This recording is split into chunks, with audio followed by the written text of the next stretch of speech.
Are you looking for a story? I'm Chase Glitch and I got one for you. It wasn't until I began my therapy sessions that I actually understood what had happened to me. All these years I had really feared the darkness. Being alone at night was the worst thing to me. I wish that my parents had believed me. All those years back then, they could have stopped it and kept me safe. I can't be mad at them anymore though. Looking back, if I was them, I would have thought the same thing. It's just a phase that will pass.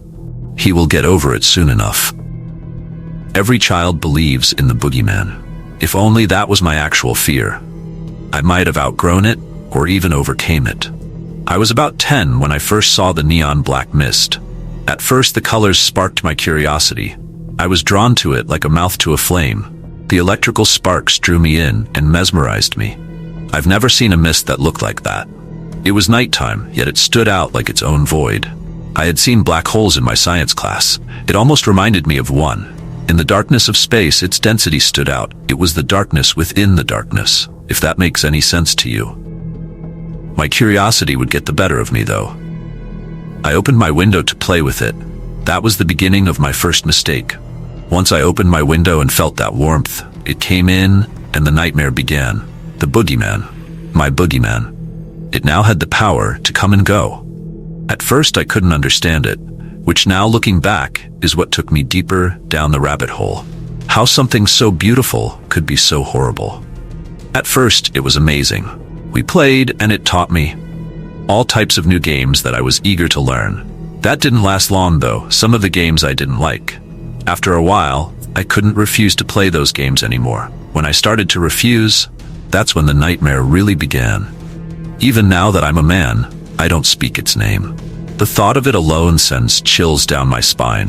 By it, I meant the creature in the mist. I've drawn countless pictures of him, all never really capturing what he was, causing me to dig deeper into the art world, looking for a style or texture that could fully capture its essence. I live as a recluse now, selling my artwork to make ends meet. I guess I should thank him for bringing out the artist in me, yet he doesn't deserve such praise. I pray the day comes when someone finds it. I want them to put him in the deepest, darkest cell that they can find in America. For all the years of my life it wasted and corrupted. Countless hours of therapy and prescription drugs, the teasing and bullying I endured, all to just be believed and heard, forcing me to isolate myself and live on the edge of fear, all for nothing but his own enjoyment. Its face was white and pale. His blue eyes could pierce your soul. Even in the darkness, I could always see them shining through. It seemed as if that was the only human part of him, though. I never saw his body through the years.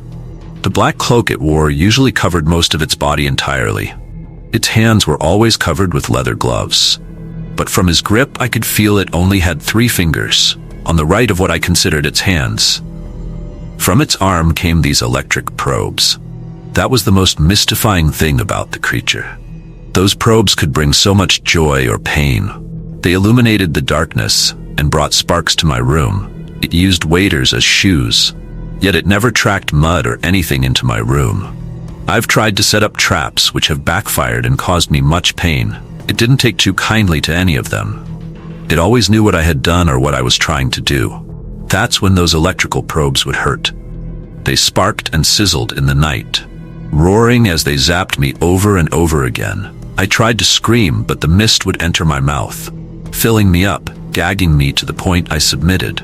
It felt like a soaked wet ragged being stuffed down my mouth. The mist that once fascinated me began to terrorize. One time I actually fought it and called out for help. My father and mother came to my aid. When they did, it was gone. I was alone in my room, panting and sweating. All my pleas for help went unanswered. My dad looked around the room and even checked outside. No ladder or way to get to my second-floor room was found. He scorned me for waking him and scaring the family, told me I was too old to still believe in the boogeyman. I got grounded for a week, trapped in the room I so desperately wanted out of, where he would come again. I knew he would. It was only a matter of time before he showed back up. Locking my window and hiding under the covers did nothing. It seemed to just provoke him to hurt me more. Some nights it seemed as if he enjoyed seeing me afraid and hiding. I began to just accept what was going to happen. We didn't play or have fun anymore. It just wanted to touch me, fondling me in all my private areas, making me feel things I didn't understand. My body felt weird with every touch. It told me these were games only we could play. Games that true friends enjoyed together. Other people wouldn't understand the games. When I tried to call his bluff, I was met with shock and disbelief. My own mother didn't want to hear me talk about how he touched me at night. She told me I was just growing up and becoming a man. Feelings and dreams that I was having were normal for a boy my age. My mother told me my body was going through changes, and I just had to come to terms with it. Everything was normal, and I had nothing to fear. My mother believed the creature from the neon mist was a figment of my imagination, something I thought up just to masturbate at night and not feel guilty. When I stressed the point, she usually changed the subject, or gave me one of her famous favorite lines. Maybe you should go talk to your father about it. Everyone has imaginary friends, sweetheart. It's rude to talk to people about them. People will think you're immature.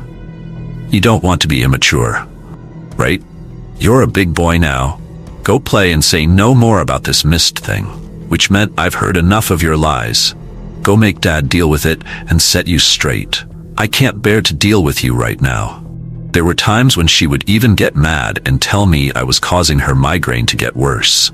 She wondered where she went wrong in raising me, why I couldn't be like my brother. Going as far as to tell me my sister acted more manly than I did. It didn't matter where in my house I went for help, I got scorned and teased. I became an outcast in my own home. School was no better either. I sought help from my guidance counselor. She sent the cops to my house to investigate my accusations. The whole town found out and began to consider my dad was molesting me. That brought even more trouble my way. I would never forget the beating my father gave me after the cops left. I didn't sit down right for a week. My butt hurt so bad. After that, things in my life just got worse. The bullying started and the teasing, name-calling and scorning from my teachers and peers. I felt ostracized from my town. I couldn't walk 10 feet without someone whispering or pointing at me. My brothers and sisters adopted the same mentality my parents had. They looked down on me as if I brought shame to the family name. As I grew older, thoughts of suicide danced in my head daily. When I finally got the courage to act on them, it only made things worse for me. Everyone really began to believe I was crazy. I was diagnosed clinically depressed with attention deficit hyperactivity disorder. The doctors told my parents the ADHD was what made me believe in the creature in the mist, believe that I was being molested, and that someone crept in my room at night. The depression was just an after effect of me not fully getting all the energy out of me. The impulsive need to tell my story triggered my stress response to go into overdrive. I was given medicine to stop the hallucinations, as my doctor called them. Pills to make me right again. He said I just needed to relax and focus my energy on something creative, which is why I started drawing. It was the only thing to take me away from the corrupt reality I was living in. Yet still the creature in the mist found a way to invade my creative space. I became obsessed with trying to draw it. I figure if I could show people what I saw at night, they would understand and finally believe me. That was not the case though. My drawings were just labeled deviant and dark. I began to regret the day I ever opened my window to the neon black mist, allowing this creature to come into my room, welcoming it into my home as a friend. Now I hate the creature from the neon black mist. I didn't want to feel the electricity running through me anymore. The probes no longer fascinated me. I despised them. I hated him. I hated my father for not believing me and protecting me. Now I am an adult and still afraid to look out the window at night. I fear that once again, he'll see the mist and begin the process over. He will force his way into my room and the games will start again. Even though I am much older, stronger, and wiser now, I know what the creature is capable of. I know it has no conscience, nor does it care if I cry in pain. I know resistance is futile with the creature from the neon mist. It will shock you and hurt you until it gets what it wants. Some days, though, I find myself at night alone in my apartment, questioning myself if all of it was in my head, if what I thought was happening to me when I was younger was really real. Was the creature from the neon black mist ever really there? Could I have imagined it touching me in my most private of places? Did it really probe me over and over again with its electric rods? It had to be true. I remember those nights as if they happened yesterday. Those blue piercing eyes that saw through my soul, they haunt me still and bring nightmares. To this day, I still sometimes wake up in cold sweats, thinking it's rubbing its disfigured hands over me, bending me over my bed and probing me, shocking me and gagging me when I call for help. I check the locks on my door and windows countless times a day, never really feeling secure even in the place I now call home. It has been years since I have spoken with my family. They still feel I am crazy and in need of help. Even now, after my counseling and staying on my meds, I feel a sense of resentment towards them for what the creature did to me. I try to listen to my counselor and release the anger, yet it is so tightly wound up inside me that I cannot seem to free it or come to terms with it. I know in my heart that the creature from the neon mist is still out there, somewhere right now, with a new victim playing the games he played with me, shocking them and probing them as he did with me, wrecking another innocent child's life for its own deviant amusement.